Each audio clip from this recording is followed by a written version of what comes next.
Hey, folks, good evening, and thanks for joining me tonight on Phantoms and Monsters Radio. I welcome all new listeners and members to the channel, as well as first timers in the chat. Now, my guest tonight is Rissa Miller again. We're going to be talking about something different than we did the last time. Rissa Miller is an editor, author, herbalist, seer, and storyteller. Her storytelling expertise stems from extensive research into the area of esoteric history, including ghosts, witchcraft, cryptids, and folklore. Now, Rissa believes the most enduring stories teach us not only about humanity's past, but also give us a reason to reflect on our own present beliefs and realities. Her approach to the paranormal involves an in depth historical research layered with firsthand accounts. Inspired by her first ghost experience in York, England at the age of 8, which happened after a tour, Rissa Miller became a history guide when she was 15. Her first gig was with the Colonial Complex, still operated by York County Historical History Center. She went on to study at New York University's Tisch School and was an award winning editor at the Baltimore Sun early in her career. And Rissa is also a member of the Phantoms and Monsters 14 research team. Now, tonight's subject is going to be about Hell House. Now, Hell House is the nickname given to St. Mary's College located on a granite cliff overlooking the Patapsco River in Ilchester, Maryland. Now, this college was originally set up as a Roman Catholic seminary during the 19th century and was closed about a century later. This college gained its nickname because of the numerous legends and rumors surrounding the institution, which include stories of satanic worship and ghosts.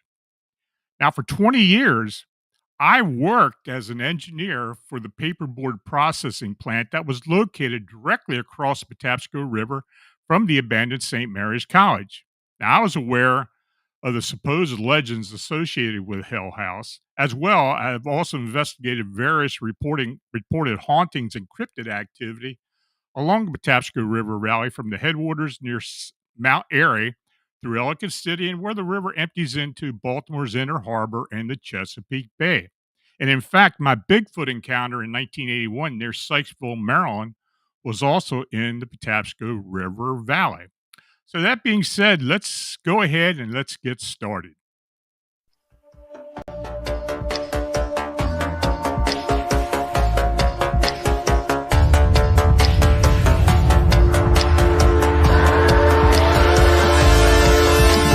We live in a reality of phantoms and monsters. They exist among us, and sometimes they win. Even the devil was an angel once. The world has its own rules, and these rules are not human. Some of us seek answers to the origin and existence of cryptids and the unexplained. Join us as we venture beyond the known and accepted boundaries. Welcome to our nightmare. I think you're going to like it.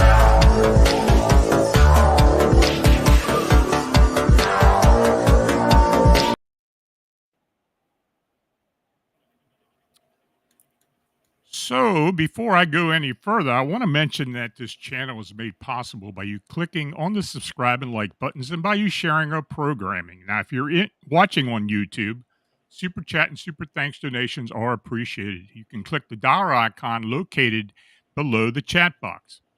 Also, the Buy Me a Coffee link and other donation links are also shown in the description. Thanks for your consideration. Now, your comments are always welcome. Tell me which accounts you found interesting in the presentation or suggestions for upcoming shows. I want to thank our chat moderators, Bernadette, Marla, Thomas, and Mike, for their commitment to be in the channel, as well as Christina and Kevin at Elevate Souls Productions. Now, if you're in the chat and you have a question, please use all caps, and I will try to get to each one of them during and after the presentation. So, hello, Rissa. How are you this evening? Very well, thanks. How about you? How are you doing? I'm hanging in there. Well, you know, I'm not a winter guy. I don't particularly care for winter, and it's been little dicey around here this past couple of days, and it's getting cold. So, The snow is so pretty though. I'm not a snow guy. I will be honest with you. I don't enjoy being cold, but I do think winter is beautiful. So, Mm. Well, one I'm place gonna I would leave it. not like to be right now though is Hell House in Ellicott City because Yeah. man, going up those steps right now would be treacherous. Absolutely. And that place has got a lot of footfalls everywhere. Oh yes. You know, So, I it hasn't been that long since I was there. And, mhm, I was looking at your chat a moment ago, and a lot of people are saying they have a Hell House in their area. Hell yeah, House is a common name. There are, I believe, 8 movies with the name, and including one from 1932 with Betty Davis. And also, there are a lot of haunted sites called Hell House. That just happens to be the name that it got attached to this site, St. Mary's College, because that happened during the Satanic Panic. But it is a very beautiful place that is very mysterious, as I'm sure you know. And getting up those 66 steps, which are dilapidated and in terrible shape right now in this cold weather with any ice possible, would be truly frightening, truly terrifying. absolutely. I haven't been down there for a long time, and Yeah. and you have sent me pictures of certain. Well, in fact, the mill where I used to work at is totally gone now, Yeah. and there's a few other things they added. It's part of the state park, Yep. Patapsco State Park now, Yep. and Yep. I'm There's gonna have to Jacob's go. ladder. Yep. That there it is, and yeah, I'm gonna have to get down there, and you and I are gonna have to do some exploring because I got a few stories I can tell you while we're down there too. Oh, So, I'd love that. yeah. So, go ahead and tell us a bit about what you've researched, what you found out, and a Sure. few other oddball things Okay. considered part of Hell House. Well, let me start at the very beginning of the story. So, before the Ellicotts came, this was Susquehannock land, but they didn't live there. This was considered hunting land because there were the tribes that lived there believed there was something mystical about this crossing of the rivers. And since you personally have been to the crossing of the rivers, you probably know exactly what I mean. Hmm. There's also something dangerous about the crossing of these rivers, and I'm going to talk more about floods later.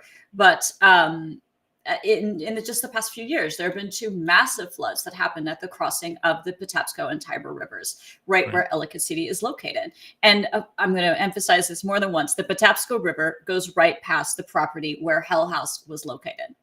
So, all of that said, this property was originally thought it was going to be great for milling. And there was a mill put in there before the property that became Hell House was ever used. So I did send you a historic photo of what the original Ilchester mill looked like. It was called Dismal Mill back then. I'm not making that up. It was really called Dismal Mill. A lot of times I say that to people and they think I'm kidding. I'm not. It was Dismal Mill. And that's actually, this is much later. This is when the rail station came in the 1800s. But in the 1700s, Dismal Mill went in. And later, George Ellicott Jr. decided, not this is, there were the Ellicott brothers and then their kids, and then he would be a grandson of the original Ellicotts that built Ellicott City. George Ellicott Jr. built a grand house there. Absolutely breathtaking. He kind of based it on his father's house. Now, his father's house still stands. George Ellicott's house is still in Ellicott City. They had to pick it up and move it because it was on the floodplain, but it's still there. And it is that granite, that amazing Ellicott City granite. And his son's house became the lower part of Hell House. But it's actually George Ellicott Jr. that starts the ghost. The ghost stories begin because of him. So that's the flood. We're not there yet. That's in 1868. But George Ellicott's house goes in, and they decide that this is going to be a great train stop. They're putting in what becomes the B&O line, the one that's the train station still exists in Baltimore and in Ellicott City. Those original 13 lucky miles of track. And it's now owned by CSX Transportation. It's still an active line. So I really want to emphasize that as we're talking about it. You can go to these places now, but that train line is active. And it hasn't been that long since someone has died on that track exploring. So please be careful. If you go there, understand these tracks are live, that this is a real train line and trains run there every day. So George Ellington Jr. puts his house in. He thinks it's going to be a tavern and people are going to stay there and eat there and the train's going to stop there. But that's not what happens. The train does not stop there. The train stops a few miles down the road in Ellicott Mills, what we now think of as Ellicott City. And basically, he's got this property that is like a dead in the water. So this gorgeous house, it has fountains and gardens. It's absolutely breathtaking. Unfortunately, it's like a huge loss for him. And so he decides to sell. Well, everybody knows it's a stinker. So nobody wants to buy until it's the Roman Catholic Church, but it's a particular group. It's the Redemptorists. They look at it and go, this would be a great school. Now, looking back in history, this is a time when there was a lot of immigration. There was a lot of new people coming. It's after the Revolution. And there's a shortage of Catholic priests. And I know it's hard to imagine today when Catholicism is really declining in interest. But at that time, there were like 250,000 Catholics and only a few hundred priests in America to tend to them. So there was a huge demand for training for priests, and seminaries were like busting at the seams. Like they couldn't even keep up with it. So the Catholic Church, the Redemptorists specifically, purchased this property from George Ellicott Jr. And it's not big enough. It's already immediately not big enough. And so they decide to put in the big school behind. Now, I know I sent to you, I don't know if it's available, a picture of what that school looked like. It is absolutely a breathtaking property in its day. In fact, the Maryland Historic Preservation Society considers the St. Mary's College Seminary main building to be the premier building, most beautiful building ever built in America. This is actually a fantastic, this is not the main house, but this is George Ellicott Jr.'s house here in the very middle. That is the home that George Ellicott Jr. built, thinking that it would be his house and the tavern and a great success for him. And then the lower building on the other side of your screen, close to where Lon and I's pictures are, that's the original mill building. Right, you can see it's right next to the water. It was highly functional. It was great because for those who don't know Ellicott City, it was originally Ellicott Mills. It was founded by 3 Quaker brothers, and they came in and they started growing grain crops. Now, everywhere else in this part of Maryland, they were growing tobacco, which is not a natural crop that wants to grow in Maryland. So these Quaker brothers came in and started growing grains. Oh my gosh, they were so successful. Ellicott Mills became one of the most important areas for flour and corn in the United States. So in the early United States, I should say. And there was a mill in Ellicott City until 2020. That was when the last mill left Ellicott City. So it was that important of a piece of the economy of Ellicott City for hundreds of years. Yeah, that was the old Washington flour mill. Yes, that was the one. It had the Indian head meal. That was such good cornmeal. Yeah. All right. So you can see in this drawing that there's the Patapsco River. And a lot of the old historic writing, they call it a babbling brook. This is not a babbling brook, for those of you who don't know. The Patapsco is a river. It is significant. It has taken many lives. It is not a babbling brook. So just so everybody's completely clear on what we're looking at here, Patapsco River, significant river, very powerful when it wants to be. So, and then you can also see, this is the B&O train that went in. This is before they built the Ilchester Tunnel, which is another whole subject. But when you want to talk about hauntings and legends, but the bridge came first. And this bridge went around one of these very significant hills that make up the 7 Hills area of Ellicott City. The reason the train couldn't stop at Ilchester and then go into Ellicott Mills is because these were steam trains. This could not literally get enough steam between Ilchester and Ellicott City to make it around the last hill to get through. So there was no way it could stop at Ilchester. It was just a technical impossibility. So this is a little bit of the background. Now, once the brothers purchase the building, it becomes a quiet place. They're going to study and pray and train young men to become priests, which was at that time an in-demand thing in the United States. And they were successful there for like 100 years. The St. Mary's Seminary does beautifully. They have 150 students at their pinnacle at the school at a time. They build this amazing property up on the hill. It was a black and white photograph I've sent of it. I don't know if it's available, but it is absolutely a phenomenal architectural structure in the history of Maryland. So it's gone now. To be clear, that doesn't exist anymore for a lot of reasons. We'll go into some of those as we get into the lore. But the first ghost story comes from George Ellicott Jr. Some people have reported seeing a man in 1800s clothing walking around. And the lore in Ellicott City is that it is George Ellicott Jr. Now, he did die only 2 years after he sold the property to the Redemptorists. So was he still disgruntled? Was he upset that his land never really got used for anything? Or was he upset that it fell into disrepair? Was he upset that his house burned down in 1968? I don't know. But I did interview several people that said they saw a man in what looks like Victorian attire walking around and that he seems disgruntled and angry. Now, interestingly, just enough, Ellicott City is one of the most haunted places I think I've ever been. I would pit it against Gettysburg any day of the week. I would put them up to the Pepsi Challenge any old time. So is it possible? I know that's a bold statement. Come at me. I don't care. I think so. I have been in both places. I think Ellicott City's got it going on if you are into the paranormal. So this one site alone, Hell House, is formidable when it comes to the paranormal. So could this be George Ellicott Jr.? I mean, it could be.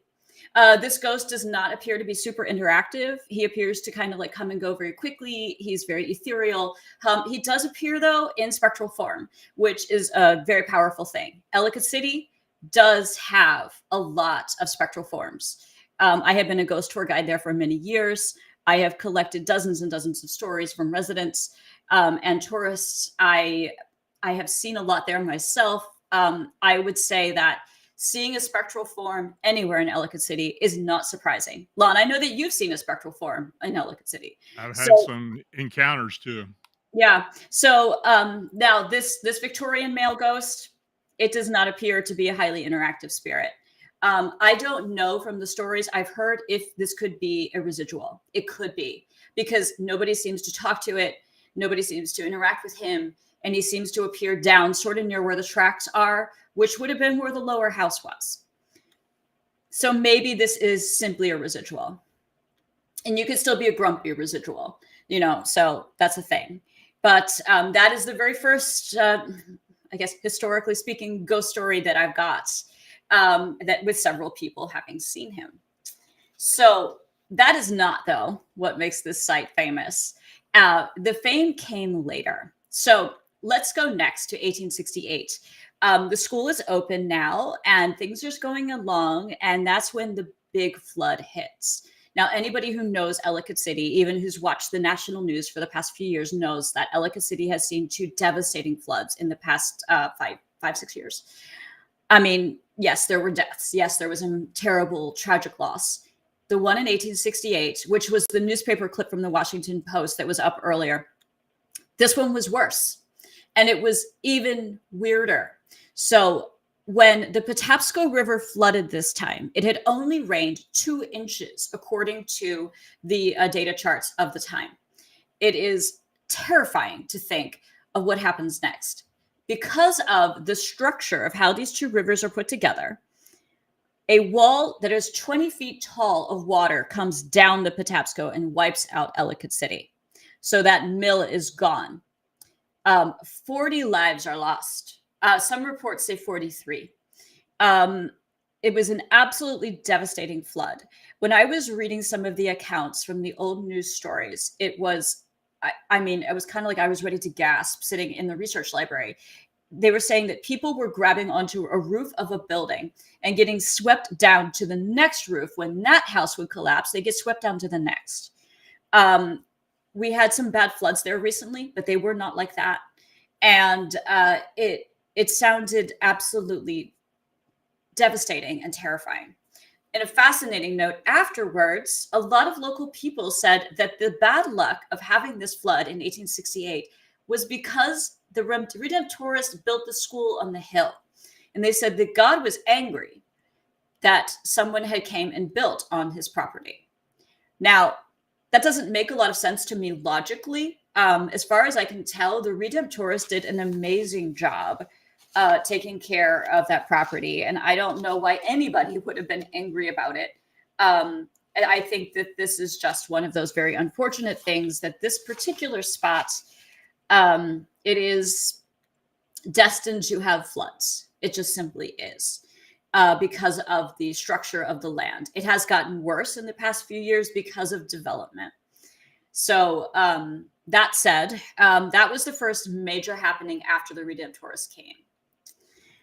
Moving forward in time, they have a really good, otherwise 100 years or so there. I know that sounds like a long time, and it's a weird blip in the story, but it goes very well. One of the big ghost stories about the priests and students there is that students would get sick and die. I'm here to tell you that is true.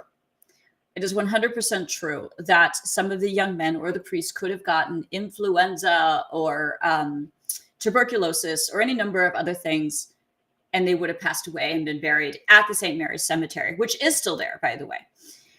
I'm here to tell you that the stories of like hundreds of men dying and being buried in pits, it's simply not true. That didn't happen. That's a fantastic piece of folklore, but it's just not true. So yes, students did die, and there was a girls' school on the other hill called Patapsco Female Institute, PFI.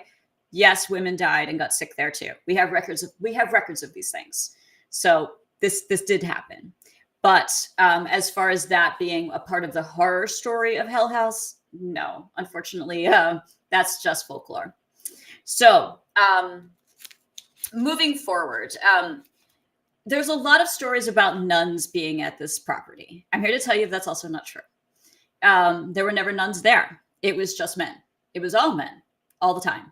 And there were no nuns attacked there, raped there, hanged there, or used in rituals there. It just never happened because there weren't any nuns. There were nuns in Maryland, for sure, and there were nuns in Ellicott City. They were on the other side of Ellicott City, across the river on the other hill. So just not a thing. So there's some good stories, though. If you like a scary story, the story of the 12 nuns hanging over the pentagram on the floors is a spooky one. Lon, you're laughing. But you know the story. I've heard it. Yeah. That was one of the first stories I heard about Hell House, but it's just not true. There were no nuns there. So, that's also the kind of thing a newspaper would have reported on. And there's no newspaper story about that. So, yeah, 12 nuns' bodies wouldn't just disappear in Ellicott City. So, Lon, I'm also just like going on and on. If at any point, all right, go ahead. I mean, okay, because me, I'll jump in if I have something pertinent to say. Because I love storytelling and I love history. Absolutely. So. Okay, so I do want to say one thing. Yeah. In 1972 and in 1975, that river was flooded badly. In fact, our mill was shut down for 6 months until we got all the sand out of it from the river. But the Agnes flood from Tropical Storm Agnes, and the Eloise flood from 1975. Now, that was just before I got there, but of course, I talked to a lot of people, and there were several people that died on that river. In fact, there were some real idiots that tried to get on boats and go from Ellicott City down the river and try to jump the dam at Simpkins, and got, they were killed. I think they found them down the Inner Harbor somewhere. Probably. That's the thing. I think when these rivers are low, they look very small and gentle. I think that's why historically they called it a babbling brook. It's not a babbling brook. It was always a river. Right. It was always significant. And I think that it's interesting how like the natives who lived there had so much respect for this area. And then when the colonists came in, they're like, oh, it's a babbling brook. It's not. It's a very serious river. Yeah. So So yeah, when I worked on this project for the Historical Society in Howard County, one of the things I did was collect dozens and dozens and dozens of witness accounts from Hell House. And the ones that I found most interesting were the ones that were similar. The people that their stories overlapped, or they saw similar entities, or, kind of like the George Ellicott Jr. story. There's also a story that several people have seen, and I'm pretty sure this is a residual, a priest in vestments who just walks through and then disappears. So I've collected several of those from people, and I don't get any impression from any of them that this was like a scary entity or a dark entity or anything like that. It is my opinion as a historian that most of the dark feeling around Hell House property came from the Satanic Panic. For those of you listening who don't know what that is, it's a period of time in the 80s when there was a moral panic in the United States and parts of Canada. And some of it was real and some of it was made up. But a lot of it had to do with satanic ritual abuse. It was a time when people were kind of afraid of other. When they thought everybody was a Satanist, like they were suspect of their neighbors. They were checking people for marks of the devil. Where I went to school, I was in nursery school at the time. This was when I was a very little girl. They actually checked girls for the mark of the devil. So that was kind of a weird thing to have lived through. And I was just, as I got older, I was like, wait, they used to do this with witches. So this is right where we were when looking at this kind of a thing. So if you Google Satanic Panic, you will find that it was mostly spurred by movies and books, and the media kind of snapped onto that and made it into a huge deal. I mean, it escalated quickly and kind of got out of control. By the time the 1990s came around, the thousands of people who had been imprisoned were mostly excused and said the State Department was like, our bad. There was actually nothing going on here. But in the meantime, people lost their jobs, people lost their homes, and a lot of properties became associated with Satanism. And Hell House was one of them. So was PFI, actually. But they kind of went different directions. PFI got $10 million and got a revamp. Hell House burned down. So without getting too far off topic, PFI is a whole other story. The Hell House property was abandoned by the brothers and the priests around the 1970s. Their enrollment was down to 10. And the Redemptorists picked up and moved to Wisconsin at that time, where they built a retreat center, and they are still there today. They're still there today. They're still operating, but now they have a retreat center, not a seminary. And there are still Redemptorists in Baltimore. St. Alphonsus downtown is a Redemptorist Catholic church. Now, there is some controversy right now. It might close due to lack of funding because interest in Catholicism, as I said earlier, is at an all-time low right now. If anybody here gets a chance to see St. Alphonsus, it's a beautiful church. I don't know if you've ever been in it, LON. It's right on the right downtown. It's really, really a lovely spot. I don't have a photograph of it, but that said, they couldn't keep the school going, so they left. And then it was purchased by private investors. And it was purchased by a man who I got to learn a lot about during this process. Let me get his name correct. He was an investor in a lot of Mike Neobaldi. He was an investor in a lot of properties in Ellicott City. Mm-hmm. He was a veteran. He had served in Vietnam. He came back. He was an engineer. He worked for the government, retired, and then moved to Ellicott City and invested in a lot of properties that he was able to revamp and make into cool things. He had a vision to save St. Mary's College. He wanted to turn it into like cool condos and an apartment, like a community. Unfortunately, he was never able to get it rezoned. He fought for years to get it rezoned. And he actually only died in 2023. And he was never able to do anything with it. And eventually it got annexed it was resold again and then annexed by Patapsco State Park. Let me say a little bit about that. Now I started working down there in 1976. Mm-hmm. And I was there during the Satanic Panic. Mm-hmm. You know, James Rouse, who happens to be the grandfather of Ed Norton, the actor. Yes.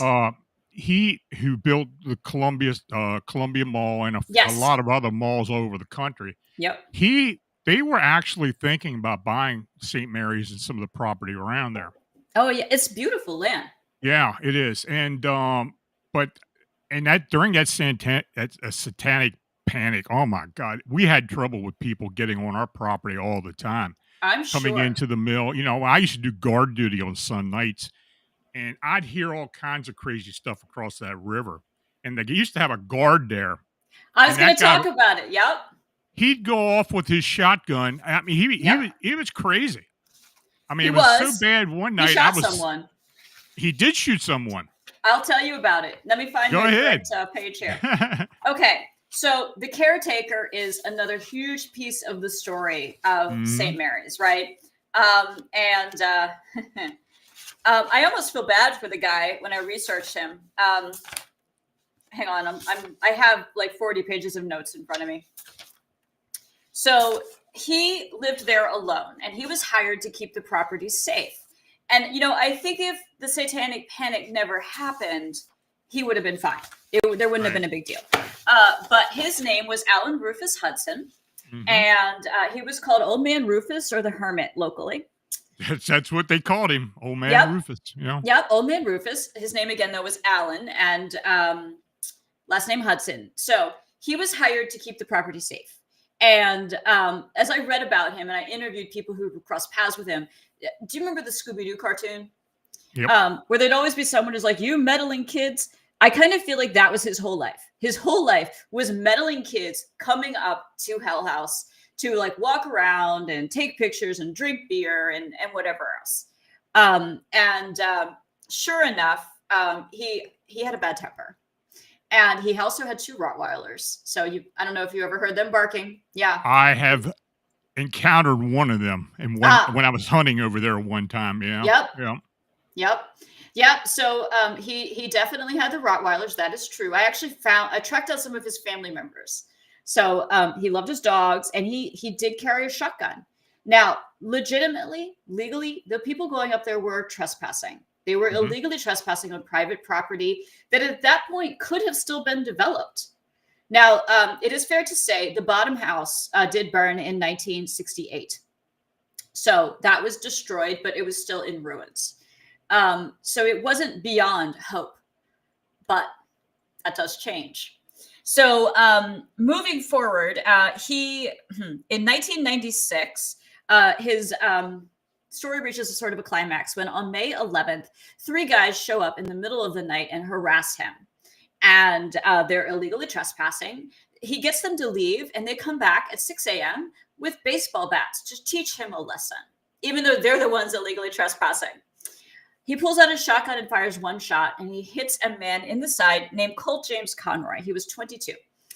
His friends rush him to the hospital at St. Agnes. I'm sure you remember it. It's right nearby. I've been in there a few times. Yeah, I've been there too in my life. Yes. So yes, they rush him to St. Agnes, and he does make it. He survives getting a shotgun hit to his left side. Now, all of that said, Old Man Rufus is put into prison, and he is finally released on bail. Probably the owner of the property gets him out. And he never actually serves any time. The young men were found to actually be illegally trespassing, and charges are never actually pressed. So all of that said, he died. Old Man Rufus dies in 2005 at the age of only 55. And a member of his family says, the way I remember him best was looking like Grizzly Adams and how he liked to drink wild turkey and chase it with whole milk. So there's a little memorial for Old Man Rufus, Alan Rufus Hudson, actually the caretaker, real human being who actually lived on the Hell House property. Now, he was there when the big fire happens. So let's talk about that next. It is on Halloween night in 1997 when Old Man Rufus loses his home. Arsonists come and light up Hell House. It is the night between Halloween and Dia de los Muertos, that night late. And like you can say early in the morning or late at night, either way. This is an arson. And when the Howard County and Baltimore County firefighters get there, it's Hell House. It's on the side of a hill. It is really, really hard to access. And once they get Rufus and his dogs out, they decide to let it burn because it would be too dangerous for the firefighters to go in.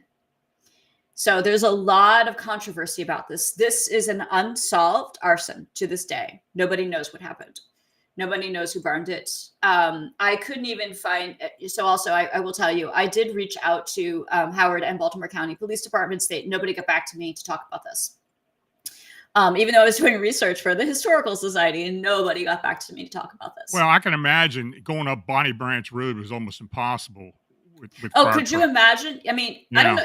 If you walked up Jacob's Ladder, it is not an easy walk. Could you imagine trying to fight a fire up there on those old historic buildings, which are already unstable? Yeah. It would have been hazardous for the firefighters. Yes, it was a historic property, but I would imagine it was maybe the right call on the fire chief's part to let it go. So the buildings burned for the last time. They are done. And then, like I said, old man Rufus loses his home. He no longer has a place to live, and there's no building left there at that point to turn into anything. So it becomes more dilapidated, more terrifying to look at. I did send some pictures from that time period that the Historical Society were able to dig out so that you could see what it looks like around that time. But then there's the conspiracy theory that this was a DEW attack. Are you familiar with this one? No. Do you know what DEW is? Direct energy weapon? This is a real thing. Yeah, I've heard references to it. I left there in 96, so everything about what happened across the river at that time was told to me secondhand or third hand. Yeah. So this is a conspiracy theory. And I was able to conduct an anonymous interview with someone who works with these programs in the military. He told me that these weapons were in development in 1997, but they didn't exist and able to pinpoint an area like this until the late 2000s. So he said this is just a conspiracy theory. A direct energy weapon is something like a laser or a microwave that can hit a very specific target, like an individual house, right? It's that specific. So there was a lot of controversy because of how the Hell House remains looked. The fact that all the metal melted, it was just so bizarre. Like, even when you see the pictures, it was just so bizarre how it looked afterwards. And the way the rubble looked, the way things, there were 0 glass shards, like very strange. Like all of these things in a normal fire you would find, but they just didn't exist after the Hell House fire.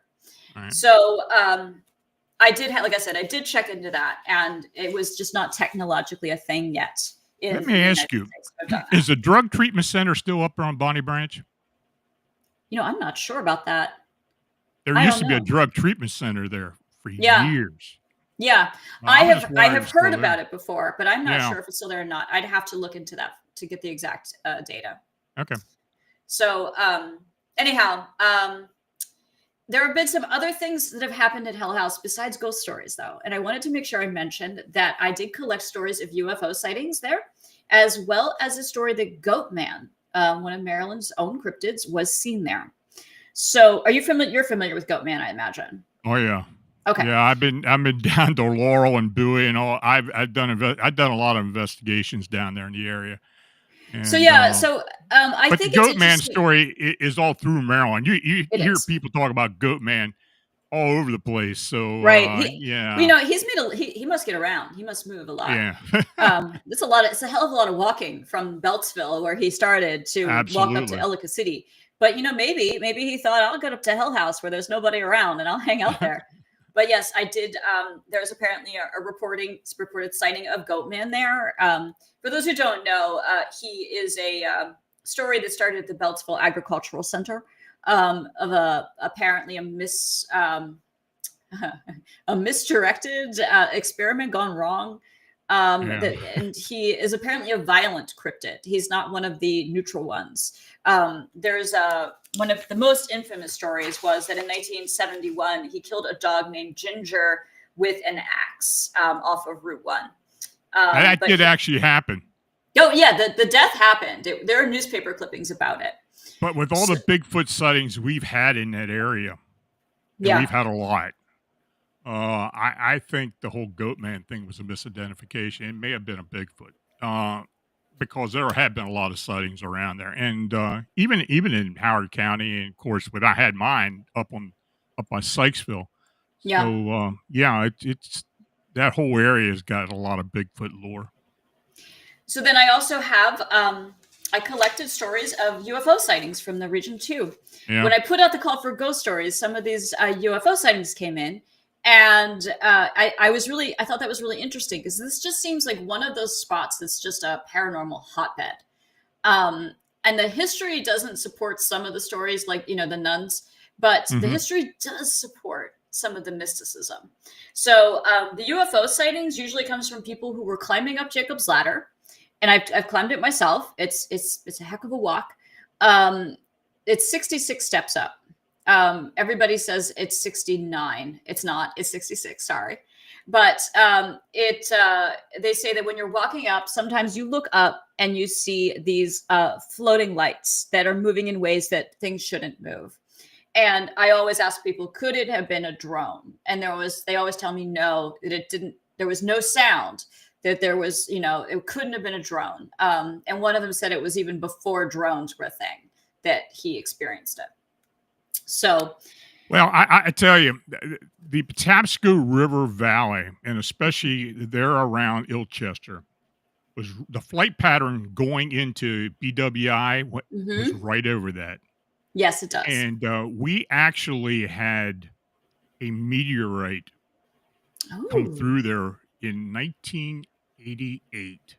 I saw it because I was in my department. I was on night shift, and this hmm, big old green thing goes streaking up the valley or down the valley, yeah. and that's not the only one. We had a lot of strange sightings, a lot of different things, but I think most of the UFO activity was probably flights coming into BWI. To be honest BWI with you, related. That yeah, definitely could be true. yeah, But I've even had people tell me they've seen UFO activity over historic Ellicott. yeah. So, and I'm like, I don't know how everybody else would miss it, but what do I know? I've had a lot of unexplained experiences myself in Ellicott, just nothing to do with UFO. Although, I did not send you this picture. I should. I was giving a ghost tour once, and I got a photograph from one of the people in the ghost tour that looks a heck of a lot like a gray looking out the window of one of the buildings. I looked at it, and I was like, he goes, "What ghost is this?" I was like, I don't know. It doesn't look like any of the ghosts that we've identified in that space. It looks to me like an alien. And he goes, "That's what I thought too." So Wouldn't surprise me. I was just like, I don't know what he's doing in the old hospital, but there he was. Huh. So, but yeah, it's a super interesting picture. Um, so yeah, those are some of the other things that have happened there. Um, I have so many random stories of things that people have seen. One of my favorites was a woman who went up there, and she said that she thought it was a really lovely, peaceful place. And she thought she was walking up to her boyfriend, who she was hiking with, and a man turned around. It wasn't her boyfriend, and then he just vanished in front of her. And she said he was a very young man, and he looked like he was wearing dressy clothes.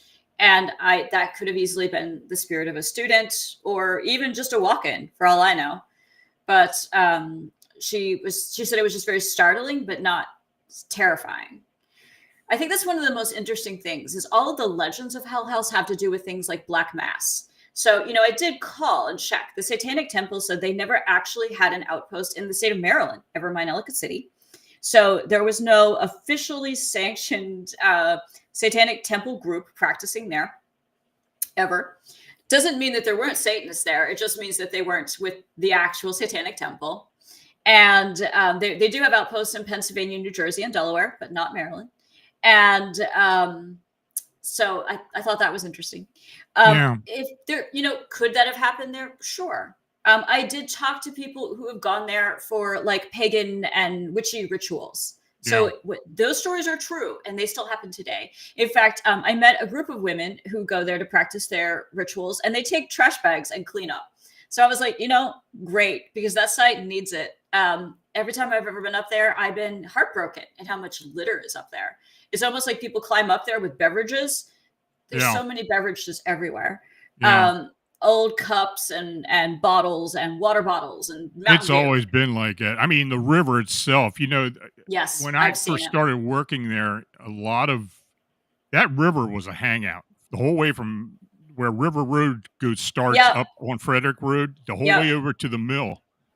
Um, kids used to park on the riverbank, and Yeah. they'd party and carry on out there Oh, until the state finally built those big barriers. barriers. Yep. Yeah, Yep. They're still there.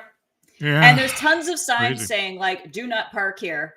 Because, Yeah, I wanted to take pictures to go with a lot of these stories. And I had to park pretty far away and then walk along that narrow shoulder to get yeah, photographs. And that's just how it is. That's just how it looks now. Because people, it's always people don't always know how to act, Lon. It's just the no, thing. no, they don't. I did interview many dozens of people who had no experience up there, but did go up there to party. Hmm. And that happened both before and after the big fire in 97. People just went up there to party and hang out. Having been up there, it is a beautiful spot. You can see so far over Ellicott. You can see over the river. You can see so far. It's actually beautiful.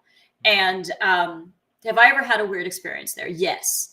I went up there with a friend, and I did take some recent photos of it. It has been repainted by an artist. There's a lot of folklore about the artist. Some people say it's from a video game. Some people say it was somebody who's going to use it You're as a site. talking about at the altar or the old Yeah, at gazebo area? the altar, Yeah. the black dragons with all of Yeah. the mysterious Christina's got language. a picture of that, but they put the dragons and all that other stuff.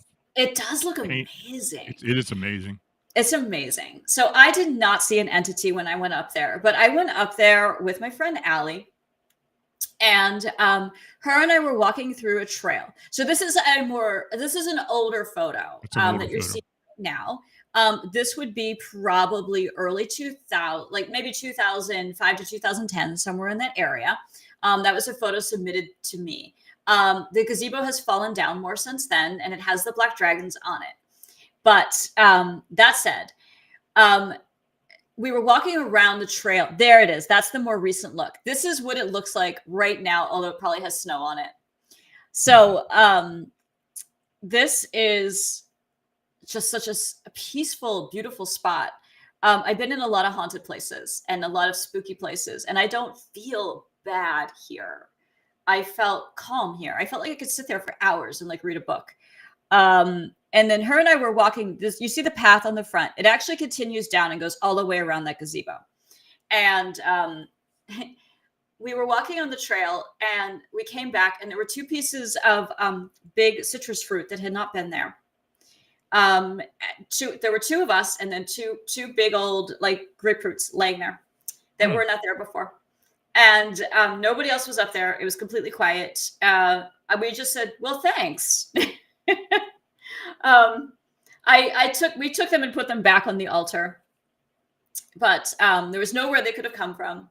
They were just there, and it wasn't scary or weird or anything like that. It was just kind of a nice experience. I don't know how else to describe it. But there is something about this property. There's something that just pulls me back to it over and over again. It has a mystery. It has a tragedy about it. It's very seductive though, in a way, to keep going back there. I mean, right near it, like there's where the old mills were, there's the Ilchester Tunnel, which, like I said, is its own beast. There's the cemetery up the hill. So all of these things, yes, train track tunnel. Let's see which one this is. That's the one looking into the tunnel, I think. Yeah. Yes, this is a very recent one. This is the Ilchester Tunnel. That red face on the side, that is the newest graffiti artist that's been working there. They call themselves Meats. And that is the new graffiti that's there. The black dragons are about 5 years old, and they are starting to fade in the weather. But the faces like that are showing up all over the place down there now.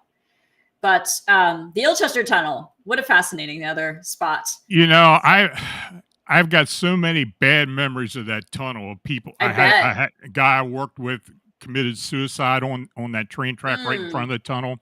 hmm. I knew a guy who was hit by a train, but he survived while in the tunnel. Like I said, that's a live track. Yep. And There is a bit of folklore, Lon. Do you know this that tells people to go into the tunnel? oh, And really? I always tell people don't go into the tunnel. Yeah. Don't walk on the tracks. Like I get asked about this on ghost tours down there all the time. And I'm like, it is not safe. This is a terrible piece of folklore. This could cost you your life. Like don't go in the tunnel. Yeah. Yeah. We used to have a power plant on that side of the river for the mill. Hmm. And it was like 100 feet from the railroad tracks where it crossed, the Hmm. river into the tunnel. And we were running people out of there all the time, Oh, I'm sure. especially on the weekends, because and in fact, there was a kid that tried to jump off that bridge into the river one time. Oh He got my. himself messed up really bad because I'm I guess he thought sure. it was deeper there. Let's say Bloody Dam, it used to be downriver there. People were killed on that. Many people have died at that old dam. Of course, all Yeah. the dams are gone now, but that whole area has had a lot of death. Not It's a lot of tragedy there. not That's what including I the feel. mill I was in. Yeah. I mean, we've had people die, Yeah. and I had one of my workers passed away one evening in 1987. He fell into one of the paupers. I think I told you about that. He Yeah. died, and of course and of course there was an old mill village on Hmm. that side. I don't know how many of the houses are still there. The old I think, house is like I said, it's probably gone. only two left now. Is that right? Hmm. Yeah, there used to be at least a dozen up there. Hmm. And I knew several people who lived in those houses, and they were haunted, Oh, I'm badly sure. haunted. You I'm know, sure. and there's cemeteries up there as well. And A lot of them have actually been restored. that Some of the I local, asked you about that. yes, I'm interested in seeing that because that yeah, cemetery in the woods. I think it was hmm, St. John's was the name of the church. It was probably a Methodist church. I okay, don't know, but it was all grown up in the woods, and there were a lot of well-known names buried in there. Some of the early Calverts had lived in Ellicott City and were sure. actually buried up there. A lot of So, prominent people lived in Ellicott City because it yeah, was absolutely. Ellicott Mills, I guess, because it was a very successful place. Yeah, interesting, interesting. Yeah. But yeah, the St. Mary's Cemetery looks amazing. I mean, it's completely revamped. They actually have, and it's still operated by, let me tell you the right name. It is still operated by the church that split off from St. Mary's. Okay. So hang on here. Our Lady of Perpetual Help. So Our Lady of Perpetual Help split off in 1958. They became their own separate church, and they're still operating right down the road. And they are the ones who have gone in and restored a lot of the cemeteries, and they operate the St. Mary's Cemetery now. Oh, okay. So Wow. yeah. So I Yeah, mean, in some ways that's cool. I hope one day you write a book about a lot of this up there, and any help you I do need, I intend to. volunteer. I have two books I need to finish first, but this one is on deck. Well, honestly, like these are just my notes. I Right. have stacks of research about this one area, Yeah. and it ties into so much history down in that part of Maryland that was significant, including the B&O Railroad. So it's a really amazing link, and it's a really amazing story, and I love all the ghost stories with it. I mean, some of them are Yeah. silly. Some of them are haunting and tragic, but like the thing with the 12 nuns being hanged, that never happened. But there are people who, like, it's always a friend of a friend. My friend's friend went there, and he said the 12 Yeah. nuns were hanging over a pentagram made of blood. I'm like, I don't think that happened. But thanks for playing. That sounds like just a straight up satanic panic stuff to me. Yeah. I had stories I collected of people who went up there with Ouija boards and tried to connect with people, and all you name it. Hell House has probably seen it. The bells that were at St. Mary's are still around, and they are at the Meadow Ridge Cemetery in Elk Ridge. And I actually went there to see them. Oh, They yeah. are in great shape. They've been fully restored, and they look amazing. So there are all these little pieces of this place that are still there, that are still around. Like the cemetery still exists, the bells still exist. And I kind of feel like Hell House is transformed into this beautiful place of art now. If you can make it up the hill, you can go Yeah. and see this amazing art. There is a tree over those stairs now. I should probably add that for your listeners. It's not a beginner's hike to get up there. And it's definitely not a beginner's hike that you have to shimmy over a fallen tree. Just so you know, that's there, unless it's gone in the past few weeks or something. That's a thing that's there at the moment. I'm sure the Park Service will eventually take care of it. It does not feel mysterious or strange when you're up there because you are walking on a paved trail. It is not the part of the park that's kept up the best, but it's definitely worth a hike when it's safe to go. If people are listening to this and thinking about going with your dog, I wouldn't do it. It's not a safe place to take a dog.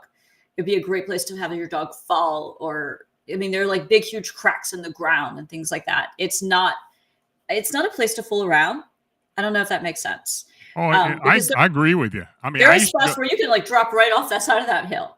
I You I know? literally used to go hunting up there, Yeah. and there are a lot of openings from the granite splits, and you got to really watch yourself. Even back Yes. then when I used to go, so I can imagine what it's like now. Um, that you were talking about Elk Ridge. The whole way up and down River Mhm. Road has had so much crazy stuff going on. Yeah. When you and I get down there one time, I'm going to take you up on Thistle Hill. Did you ever hear anything about the Phoenix? The old Phoenix building? Well, it's No, I'm gone talking about the now. Phoenix bird. Oh, no. Well, I There was know a the story of the Phoenix. well, there was a Phoenix seen by several people. They swear it was a firebird up on Wow. Thistle Road, up on Hilltop. You go up the Thistle. Mm-hmm. I You know can you go exactly up the where they Thistle. meet. You I can know see the exactly what Thistle, you or you mean. go around the village and go up the hilltop. Mm-hmm. Up on top of Hilltop, where this park used to start at. Yeah, people used to see this red bird, huge red bird. In fact, I had a truck driver almost hit it one time coming down Thistle Road into the mill. But yeah, we have had those sightings. I know one thing in those woods that's there's a lot of them. There are a lot of bobcats in there. A lot of bobcats, and yeah, but it's an area. It's a spooky area. I mean, it's It is. especially you know well, I mean, just the whole area. I mean, it's just a lot of spooky stuff, and Oh my gosh, there's so many. The Seven Hills ghost stories. Like, I could yeah, do a whole episode with you on just the ghost stories of Seven Hills because there's like a headless rider, there's a faceless jogger, there's a demon goat, there's the truck. There, like, never mind Lilburn Mansion. Like, right, all of that stuff is back on that side of Ellicott City in that one condensed area. And then it's funny because then you hit Main Street and suddenly the ghost stories are different. They're not as spooky. There's a lot more benevolent spirits there that are right, doing really nice things for people. Like, they'll do you a solid.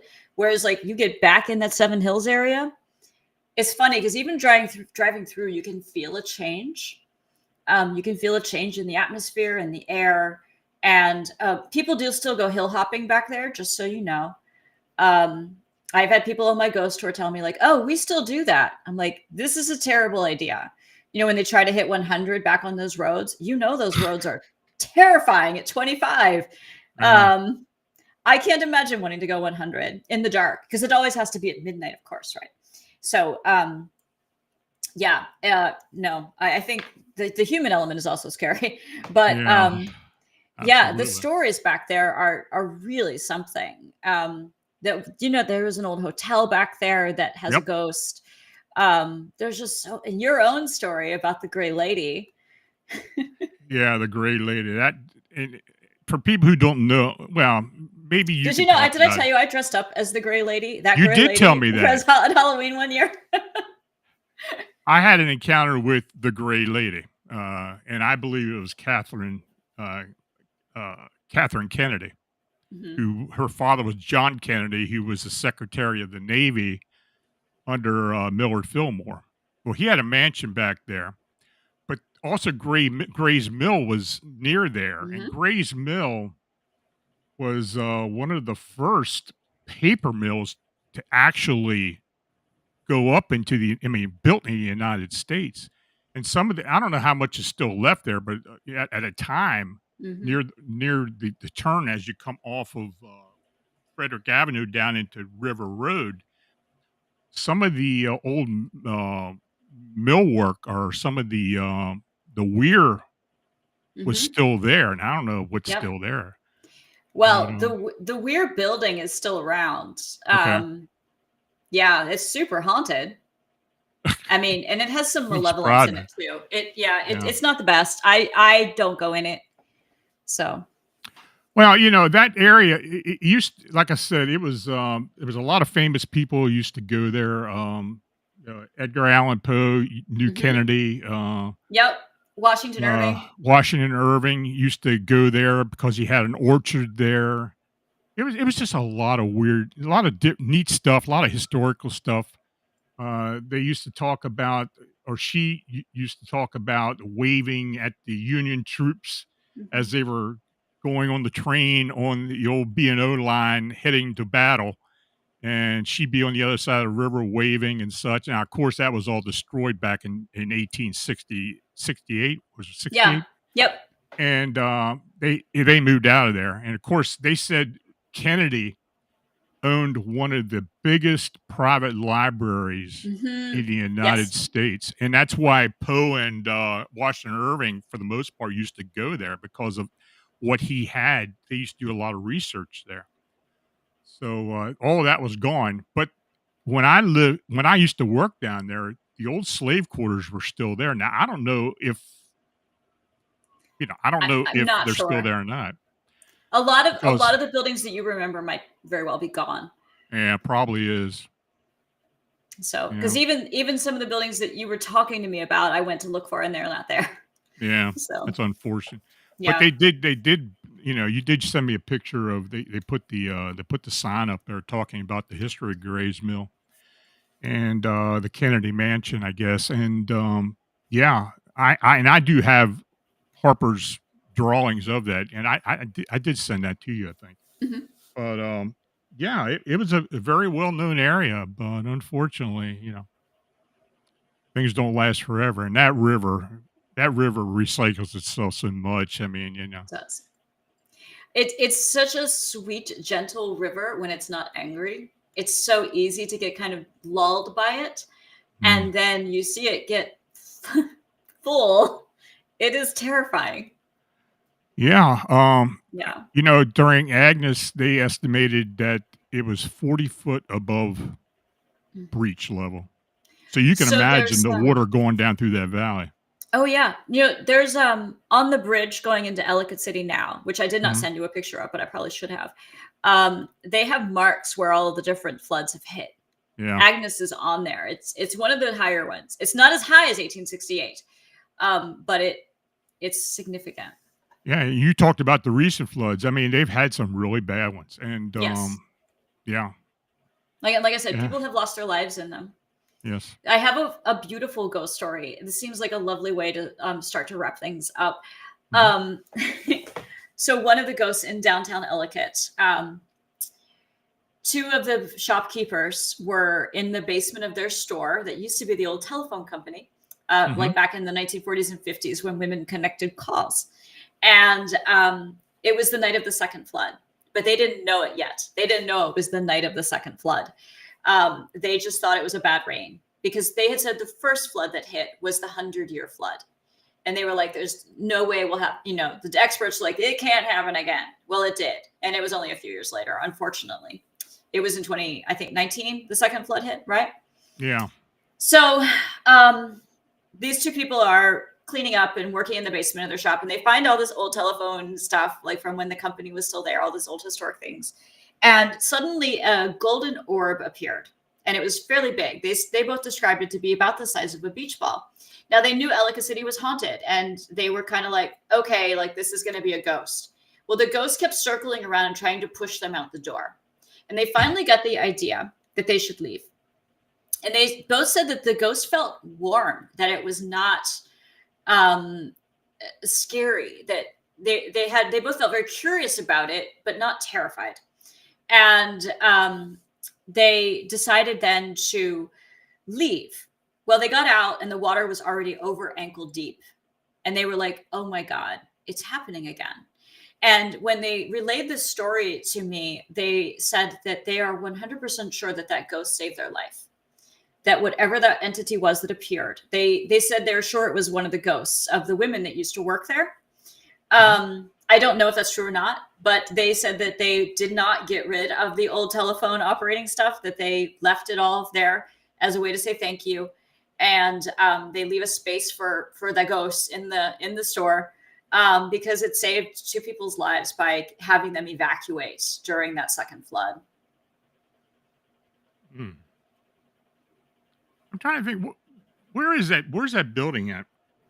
That one, it's on Main Street. If you want, I can hop online and quickly look up the address, but I don't know it by heart. It's right across from Syriana. Syriana is the Syrian restaurant now. Oh, it's in the old Walker House. Yeah, I know the Walker House is. Yeah, it's right across from the Walker House. But yeah, that basement filled completely. Those buildings were filled up to, the first floor. Yeah. But yeah, a ghost saved them. Okay, folks in the chat, if you got any questions, please put all caps up there. Christina will put them up here, and maybe we can answer a few things for you. Yeah, I do want to get up there. Yeah, Charlie Ruckus said, "Line, can you tell more about how you used remote viewing during the Yorktown hotel investigation? Do they cold read, or do they give them a target?" It's a target. It's coordinate remote viewing or scientific remote viewing. Short order cook in the chat, Delise, her team did the actual RV. So, and it was spot on. It was amazing. It was very detailed, especially some of the drawings that came in of the architectural features that aren't online. It was fascinating. Yes. Let's see. I see one up there, Charlie Ruckus. Have you heard of catacombs and tunnels leading to said catacombs under Ellicott City? So there are some dugout parts of underneath Ellicott City, and this has to do with the history of bootlegging there. Basically, this was a hot spot for bootlegging. Now, Maryland did not officially take the Prohibition law. They never actually ratified it, but some parts of Maryland were dry. And Ellicott City was decidedly wild during Prohibition. It was like wine, women, and song all day long. And a lot of those old dug out parts still exist today underneath. Now, a lot of them have filled in, or like they become parts of stores or storage areas. But I know that some of those buildings do still have dugout parts. As far as tunnels connecting them, not that I know of, not that any historian I've talked to has ever talked about as far as connecting tunnels. But yes, into big dugout secret areas, they were full of booze. Jose Sanchez, in paranormal circles, have hellhounds actually been seen, photographed, and if so, what breed would you say that mostly closer resemble Rottweiler or Doberman pictures? I personally, I've seen a lot of different types. Usually they're huge. I would say they'd look more like a Rottweiler than a Doberman picture, but most of the pictures and the stories I've heard have been over in England, but there occasionally have been a few here in the United States. Not many, but there have been. There's a pretty famous one in Maryland. Do you know it? No. Okay. So out in Western Maryland, there's a story of a giant black dog, a hellhound, if you will, that dates back to the Civil War. The Washington Post even reported on it because it would run out in front of people's cars and people would think, must I just hit a dog? And they'd get out and there was nothing there. There was no blood, there was no fur, there was no dog. But apparently, it's bigger than either a Rottweiler, according to the Washington Post. It's bigger than either a Rottweiler or a Doberman, more like the size of like an Irish Wolfhound. And That's a some big dog. accounts say his eyes are yellow or red. Now, I can tell you, Irish Wolfhounds can indeed come with yellow eyes. That's a real thing because they're sighthounds. But red eyes, I don't know, but I know that when you shine a light in any animal's eyes, they can flare back red. So is there an Irish Wolfhound running around scaring people? I don't know. But I do think it's interesting that even the Washington Post reported on this dog because it's been in so many stories since the time of the Civil War. Yeah, I never heard that one. I actually knew a story you didn't. Cheers, Lon. Yeah, well, you know. Yes, a lot of the hellhound stories are from UK and Ireland. I mean, Yeah. even Sir Arthur Conan Doyle wrote about the Hounds of the Baskerville. I mean, Absolutely. it's definitely a thing. But if you keep digging into the lore, Sir Wolf, you will find that South America has a lot of hellhound stories too. I get a lot of werewolf stories down in South America for whatever Werewolf reason. I don't stories know. are everywhere. I think it's Yeah. our oldest cryptid. I do. Probably is. It dates back to about 3000 BC, so that I know of. So yeah, werewolves are my favorite. Let's see. Besides ghosts, this is from Jose Sanchez. Besides Mhm. ghosts, have cryptids also been sighted around haunted locations? Oh, absolutely. Yes, Yeah, a lot. that's a very common phenomenon. Yeah. Yep. It's and especially around here. I mean, look, I talk about Gettysburg all the time. We get a lot of cryptid sightings around Gettysburg. Mhm. And I've collected stories of them too. When I'm out looking for ghost stories, I end up finding a lot of cryptid stories and UFO stories. absolutely. So, and they always seem to coalesce in the same places. Okay, well, Rissa, why don't you tell the folks how a little bit of what's going on with you in recent upcoming weeks? I know that the weather's not going to cooperate for many ghost tours, but No, I'm not doing any ghost tours again until April, but I do have some Yeah. upcoming things that people might find interesting. So let's see. I only have one public program this month, and it is on January 19th, which is Edgar Allan Poe's birthday. I will be at the Serpent's Key, new location in Hanover, Pennsylvania, doing on Carlisle Street. That's right. It'll be a dark poetry workshop where you don't even have any experience. It's fine. Just show up and I will teach you to write dark poetry. And then after that, we're having a free open mic night. Now, moving into February, I will be putting on a little more public, more of a public face. I'll be doing several girls' night out spooky tours in Ellicott City, where I will tell the history of women, which because it was a Quaker town, there's a lot of history of women there, a lot of women business owners in history that were very influential, as well as female hauntings. And then I'll also be doing my brand new Halloween program. I think I have several locations where that will be happening.